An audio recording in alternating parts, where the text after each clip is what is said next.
Salam, hörmətli izləyicilər. Əgər bilmək istəyirsiniz ki, nikah haqqında şərətnamə olmadan məhkəməyə gedərək və ya getmədən necə doğum haqqında şərətnamə almaq olar, bu video sonuna qədər baxın. Mən hüquqşünas Zaur Seyidzadə bu barədə məlumat verəcəyəm. Əgər fərdi qaydada məsləhət istəyirsiniz, mənim telefon nömrəm videonun izahı yerində YouTube kanalına qeyd olunub. Eyni zamanda YouTube kanalı şut bölməsində istənilən videonun üzərində var. Və videonu bəyənin, qoy hamı bilsin. Orada qeyd edin ki, telefonla hüquqi məsləhət almaq üçün suallarınızı səslə WhatsApp-a göndərin. Qeyd edin ki, telefonla hüquqi məsləhətin verilməsi 10 manatdır. YouTube kanalına abunə olan şəxslərə. Bundan əlavə sizdən xahiş edirəm ki, məni izləyəndə bir mən əlvi olan şəxsən, eyni zamanda əl təşkilatının rəhbəriyəm. Dünyada bir araşdırma aparmışam. Dünyanın 40 tanınmış əlvləri haqqında kitab hazırlamışam. Həmin kitabı 20 manat satıram. Zəhmət olmasa videonu bəyənin, qoy hamı bilsin. Eyni zamanda dəstək YouTube kanalına abunə olun və bəyənin keçən mövzuya.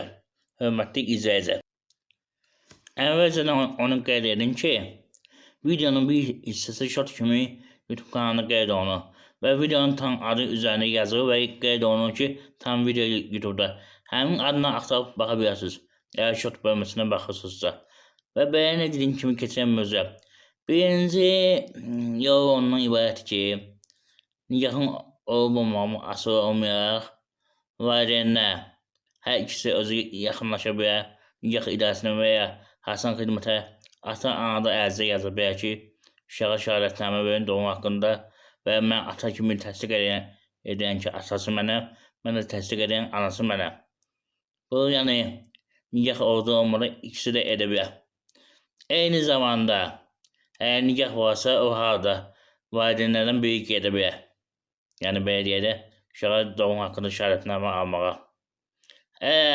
Yox, bələdiyyə nikah haqqında şəhadətnamə yoxdursa, o halda da bayaq dediyim kimi, hər iki valideyn ikisi yaxınlaşır, ərizə yazır ki, uşağa bizim adımızı verirsin, bu bir valideyn kimi. Mən ata kimi, o birisi də ana kimi verirsin.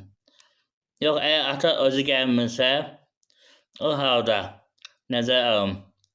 Boşandığınız gündən 300 gün ərzində uşaq dünyaya gəlibsə, yəni kimdə nikahda olmuşsa, boşanmışsa, həmin şəxsin adı ata kimi yazılacaq qrafaya. Nəzərə alın.